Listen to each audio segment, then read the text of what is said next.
সব মামলা প্রত্যাহার করে শিগগিরই তারেক রহমানকে দেশে ফিরিয়ে আনতে অন্তর্বর্তী সরকারের প্রতি আহ্বান জানিয়েছেন বিএনপি সিনিয়র যুগ্ম মহাসচিব রুহুল কবির রিজভী। বিএনপির আইনজীবীরা বলছেন, সরকার গেজেট প্রকাশ করে মামলা থেকে অব্যাহতি দিলে তার ফেরার পথে আর কোনো বাধা থাকবে না।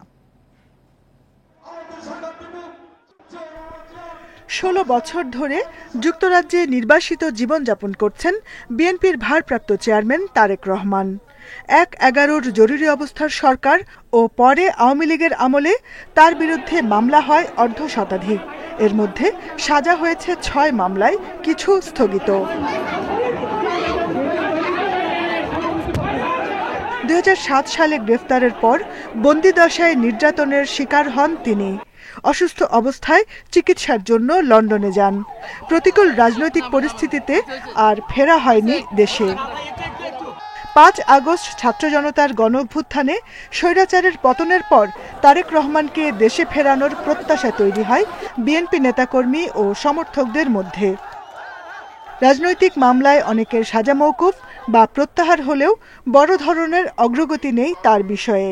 তাই আইনি জটিলতার দ্রুত অবসান চায় বিএনপি। এখন দেশনায়ক তারেক রহমানের দেশে ফিরে আসা, এটাই হচ্ছে আমাদের অন্যতম প্রধান দাবি। দ্রুত সময়ের মধ্যে তার ফিরে আসার জন্য সরকার উদ্যোগ গ্রহণ করবে। সকল মামলা প্রত্যাহার করে তার নামে যে সাজাগুলো দেওয়া হয়েছে সেগুলো প্রত্যাহার করে তাকে, এটা ১ ঘন্টার বিষয়।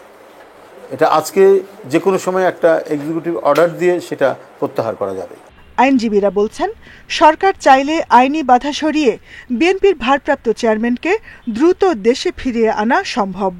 এই মামলাগুলো যেহেতু রাজনৈতিক উদ্দেশ্য প্রণোদিত মামলা, সে কারণে তিনি সরকার যদি ইচ্ছা করেন তাহলে পরে তাকে এই মামলার থেকে অব্যাহতি দিতে পারেন, এবং অব্যাহতি দিলে জনাব তারেক রহমান সাহেবের দেশে আসতে কোনো বাধা নাই বলে আমি আইনজীবী হিসেবে মনে করি। এই জ্যেষ্ঠ আইনজীবী আরও জানান, আইনের প্রতি শ্রদ্ধাশীল বলে আইনি প্রক্রিয়া শেষ করেই দেশে ফিরবেন তারেক রহমান। জনগণের ভোটে নির্বাচিত প্রতিনিধিদের কাছে ক্ষমতা হস্তান্তর করতে হবে। Jahanara Parvin, independent news, Dhaka.